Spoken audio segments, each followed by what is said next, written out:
आज दुनिया में भगवान के बारे में कई भ्रांतियाँ हैं। कोई कहता है भगवान कण कण में है, भगवान सर्वव्यापक है। कोई कहता है मेरे में भगवान है।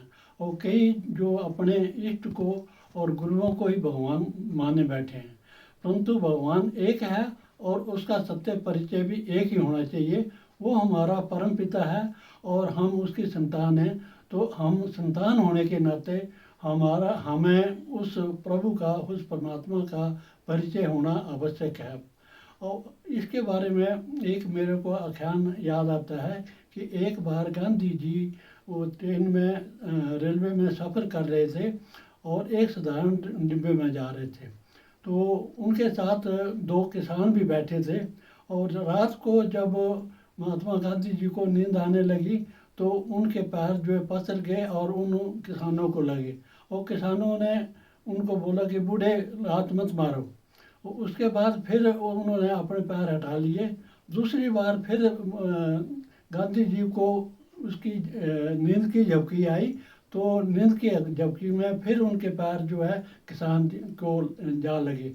तो उस बार जो उन्होंने गुस्से में आकर के उनके जो उनके पैर उठा करके दूसरी तरफ कर दिए। तो उसके बाद जो सुबह जब गए उठे तो वो अपने उनका रेलवे स्टेशन आ गया तो उतरने के लिए तैयार हो गए। तो वो पहले ही दरवाजे के पास खड़े हो गए वो किसान। तो जैसे ही बाहर देखा तो गांधी जी के नारे लग रहे हैं। लोग जो है मालाएं लेकर के खड़े हैं गांधी जी के स्वागत के लिए और कह रहे हैं कि गांधी जी को उतरने दो, उतरने दो। तो किसानों ने बोला कि यहाँ कोई भी गांधी नहीं है, एक बूढ़ा सा बैठा हुआ है पीछे और कोई गांधी नहीं है। जैसे ही वो उतरे और गांधी जी के गले में लोगों ने हार पहनाए और उनके नारे लगाने लगे। तब उनको आत्मग्लानि हुई कि देखो हमने इतने बड़े आदमी के साथ जो बर्ताव किया वो गलत व्यवहार किया क्योंकि हमें उनका परिचय नहीं था।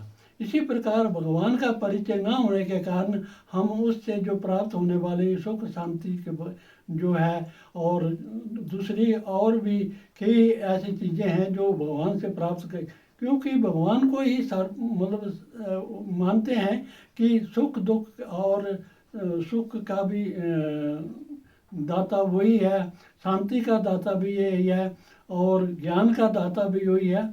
तो वो दाता जो है उसकी पहचान हमें जरूर चाहिए।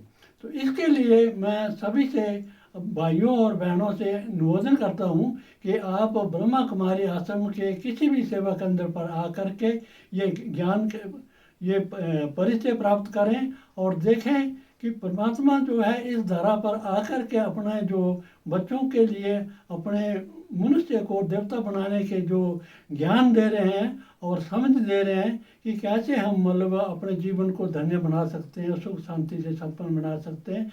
इसके लिए आप जरूर किसी भी सेवा केंद्र पर पधारें। मुझे पूरी आशा है कि आप कभी भी खाली नहीं जाएंगे और अपने जो सुख शांति का बरसा लेकर के ही जाएंगे। ओम शांति।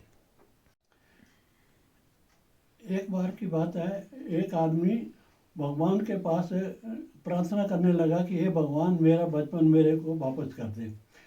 तो भगवान ने उसको कहा कि बच्चे तुम जो है तुमको अलजबरा भी पढ़ना पड़ेगा, ट्रिग्नोमेट्री भी पढ़ने चाहेंगे, दूसरे जो विषय हैं वो भी पढ़ने पड़ेंगे। तो उसने बोला कि ऐसे मेरे मुख से ऐसे ही निकल गया, भगवान मेरे को क्षमा कर दो, मेरे को ऐसे ही रहने दो।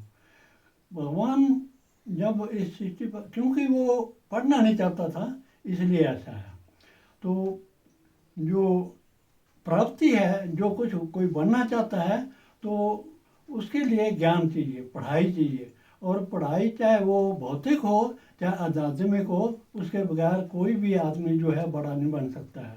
तो ऐसे ही भगवान आकर के हमको शिक्षक बन करके परम पिता जो हमारा है वो परम पिता बन करके हमें नया लौकिक जन्म और मर्जीवा जन्म देता है, जिससे हमारा नया बचपन आ जाता है। और साथ साथ में हमारे को ये अलौकिक पढ़ाई पढ़ाता है जिसमें उसको हमें 16 कला संपूर्ण बनाना है।